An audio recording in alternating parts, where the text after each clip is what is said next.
So the Prophet ﷺ would consult in all matters.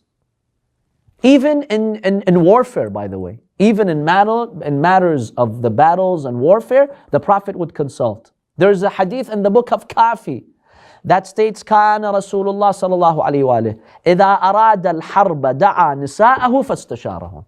If the Prophet wanted to go to battle, he'd call on his wives. What do they know about warfare?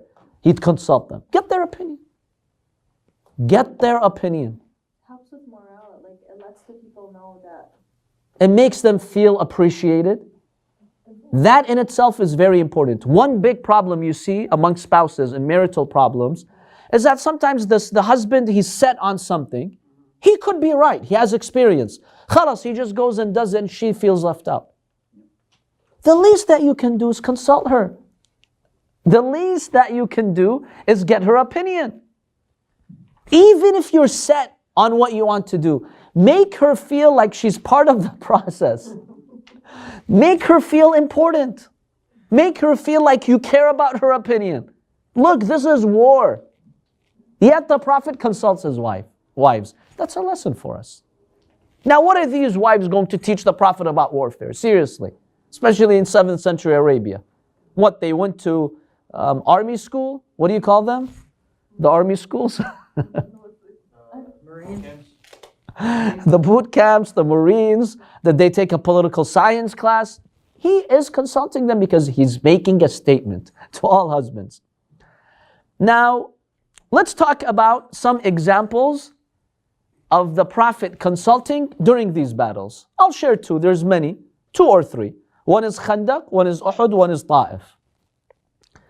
At the battle of Khandaq, the battle of the trench, Jabir ibn Abdullah al-Ansari, one of the companions of the Prophet, he narrates this.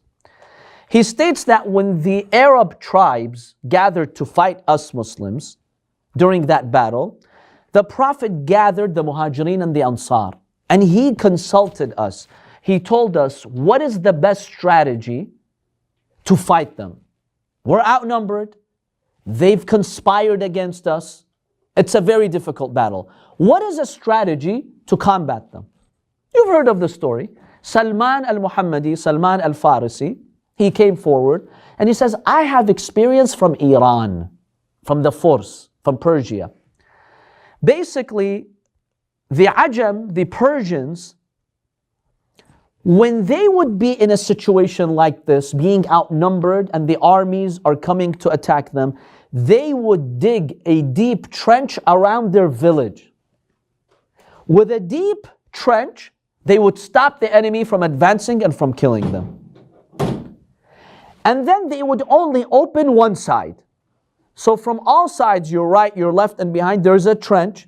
You keep the battle open only from the front, so you can go to direct combat. They can't make attacks on you from all sides. That's what the Persians would do in a situation like this.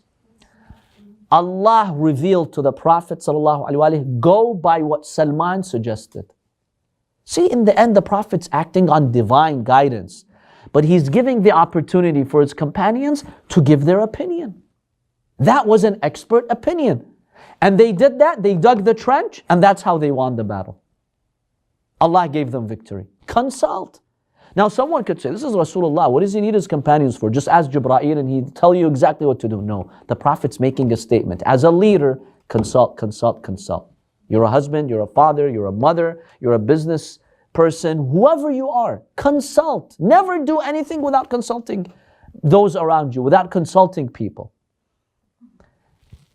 It gets bigger than that. It gets more serious than that at Uhud. If you remember from our previous years when we talked about Uhud, when the pagans came towards Medina to fight the Prophet, at Badr they were defeated, right? So they wanted to seek revenge, the pagans of Mecca. So they mobilized 3,000 people this time. At Badr they were 1,000. This time at Uhud they were 3,000. They came to fight the Muslims. The Prophet's opinion was that we stay in Medina. They will enter Medina to attack us, we'll repel them. We won't let them in, we'll kill them, we'll achieve victory. And he had a strategy to do that. But then he consulted, listen to this is very critical. Then he consulted his companions. What do you guys think? His companions generally told him, no, Ya Rasulullah. We don't think it's a good idea to stay in Medina because they'll enter our alleyways, maybe they'll destroy our homes, maybe they'll reach our women and children. It's too risky. Let's go outside by the mountain of Uhud. Let's have the battle outside of Medina, not inside. And remember, back then, Medina was a small village. So today, Uhud is part of the suburbs of Medina, but not back then. It was outside of Medina. The Prophet told them, it's not a good idea. It's better if we stay here. Our chances for victory are greater and chances of defeat are less. They said, no. If you're asking us for our opinion, let's go outside to Uhud. The Prophet says, I don't think it's a good idea, but if you, my companions, think so, fine, let's go. They go to Uhud, they get defeated. Many casualties that day. The Prophet's own uncle, Hamza, Sayyid al-Shuhada, he was killed. They suffered a big blow. Now there are reasons why they suffered. They disobeyed the Prophet. Remember, we examined that in detail. The companions not only disobeyed the Prophet, they abandoned the Prophet according to the Quran at Uhud. And that was like the main reason why they were defeated. Had they stuck to the Prophet's advice of those 40 men guarding that side of the mountain, they would not have been defeated. They achieved initial victory. But in the end, they were defeated. I have a question for you now. Rasulullah sallallahu alayhi wa alayhi, who has the highest intellect, and he knows everything, he said, I suggest we stay inside Medina and we repel them if they try to enter. They said, no, let's go outside to Uhud. In the end, the Prophet accepted the suggestion of his companions, but the Muslims were defeated. Knowing that, why did this Prophet still go? Because the consequences are serious. Now, had they achieved victory, okay, you could say whether they stayed in Medina or went outside, they would have achieved victory. But now that they were defeated at Uhud, why did the Prophet still make it a point to consult his companions? And this time he went by their word. What's the hikmah? What's the wisdom? We briefly talked about this before, but just to recap. I don't know, I didn't from before, but I think it's like your mother, like when she gives advice to the kids and then they want to go do things, they hold responsible for what they did. They learn from their mistakes. They learn from their mistakes. That's one. Sometimes you just need to teach people the hard way, to trust your opinion. Like the casualties. And his uncle was one of them. Yes. So like his uncle went against him? No, I'm not saying his uncle. I'm saying the Prophet consulted his companions, and when most of them said, let's leave, he said, okay, let's leave. Not that it was Hamza's push to go out there. Yeah, but knowing that, like his uncle said. Yeah, the Prophet knew there would be casualties. But he still made that sacrifice. Why? One answer is because consultation is so critical. It outweighs the casualties. Can you imagine? Sometimes you know that if you consult in this matter, there will be some negative consequences, but you're trying to teach others, you must consult. You must consult. Because more often than not, it's safer, it's better, you get good results. Yeah, sometimes there are setbacks, sure, but it's still worth the risk. It's still worth the sacrifice because you're making a historical statement. Consult those around you. And my dear brothers and sisters, the disaster of the Muslim Ummah, since the Umayyads and the Abbasids and the Ottomans and until today, where's the consultation? Evil dictators, selfish, they only care about their vision and what they see. Did they really consult their society, their people, those around them? No. The West did that.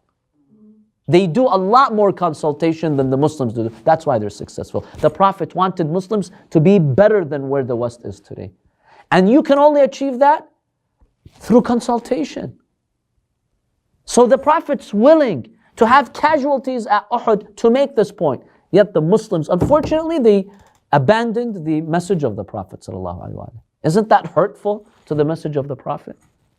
The Prophet's telling you, O Muslims, at Uhud, for the sake of consultation, I left my hometown. We went to that place. We suffered casualties. My uncle got killed. So you learn. But we don't learn. Isn't that sad? Look at the history of the Muslims. Where's the role of consultation? Consulting their people, their citizens, the experts in their community. Who consults in these countries? Seriously. They may have two fake advisors around them who just feed them wrong information. Consult. They were so lucky to be like at the time of the Prophet, and I feel like they didn't really appreciate it. No, Some of them. no, the companions did not appreciate this. The Prophet's giving them this opportunity, and he's the best of God's creation, and his intellect is 99.99 versus 0.001. Yet he's consulting them. Look at the respect he's giving his companions. But did they really appreciate that? Unfortunately. So the Prophet ﷺ, basically, at Uhud, he preferred to stay, but then when his companions, most of them, gave their opinion and insisted that it's better to go, the Prophet says, okay, let's go. And here's a more powerful point. So now we have a negative experience with Shura, right? Because it led to those casualties. The verse of Shura was revealed after Uhud. How about that? Not before. Look at the seriousness of this issue. You've just had a challenge here where the Prophet consulted his companions. It ended up in a bad way.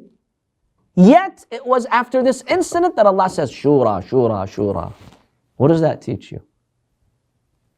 Live by the principle of Shura. Because I know some people who've decided to stop hearing anyone around them and taking any advice. And then when you ask them and dig deeper into it, you find they did have some challenge. They consulted X, Y, and Z, and then things went bad. That's it. I'm never going to consult anyone. No, you're not following the Prophet. Yes, sometimes you may make a wrong decision out of consultation. You may. It's very unlikely, but you may. But it's okay. It's still worth it to always consult. Because if you stick to your opinion, the damage overall is greater. The last example that I'll share with you is the Battle of Taif. So Taif was the stronghold of the pagans. One of those three main idols was housed in Taif. And so they fought the Prophet for many years, very stubborn, evil mushrikeen. Until there was a battle between the Prophet and the people of Taif. Taif is a city about 100 kilometers away from Mecca. It's in a mountainous area. So the Prophet ﷺ, basically, due to Taif wanting to strike, the Prophet besieged them. He did not go directly kill them. He put a siege on them. Look, stop. Enough is enough. Your conspiracy, you killing Muslims, you wanting to attack Medina, that needs to stop. So the Prophet put them under siege. They said, we'll handle this. We have enough food for a year. We have food that is sufficient for a whole year. We don't care. Let him impose that blockade on us. It doesn't matter. We don't care. That was their strategy. The Prophet consulted his companions. Assalamu alaikum. What do we do with them? They're conspiring. They're trying to kill us. Now that we came up with a strategy to put them under siege, they're not giving up. They're saying, well, we have 1 year that we can basically continue. Now, obviously, the Prophet and the companions, they can't stand there 1 year outside their fort. It's not practical. The Prophet consulted his companions. Salman Farsi, he gave an idea. He told him, Ya Rasulullah, my suggestion is that you set up catapults. Manjaniq. You know the catapults? Basically from leather, they would make them, and then you would tie them, and then you could shoot something at them. You could hurl rocks at them. You could hurl maybe sticks of fire at them, whatever it is. So he said, let's set up these catapults and position them towards the fort. The Prophet said, great idea. He accepted that suggestion. The Muslims, that's what they did. They got all these catapults, they made them, and then they positioned them right at the fort. A number of hadiths state that they did not use the catapult against the fort. But when the enemy saw that, they gave up. Why? There was a discussion. The pagans of Taif, they said amongst themselves, look at all these catapults, we're done. Anytime right now, hundreds of rocks are going to fly at us and hit us and our women and our children, and we're done. Or they could burn us by throwing, something that's on fire at us. And this was the first time ever the Arabs used the catapult in warfare. They did not know this device. It was not known in Arabia. How to make one, how to use one. But Salman, coming from another civilization, the Persian one, he knew about it. So they made it, they positioned it towards the fort, they gave up. So the people of Taif, they came to the Prophet, Yallah, forgive us, let's make a deal. And the Prophet made a deal with them. See, that's how the battle was avoided. Consultation, consult. Maybe somebody has a good idea. Don't underestimate your people. Sometimes they have great ideas. Don't put them down. Always encourage them, the youth, the elders, the community members. Come up with your ideas. Don't run things only your own way. So, we have many narrations about the Prophet ﷺ, about the Imams of Ahlul Bayt, peace be upon them, in which they tell us the role of consultation.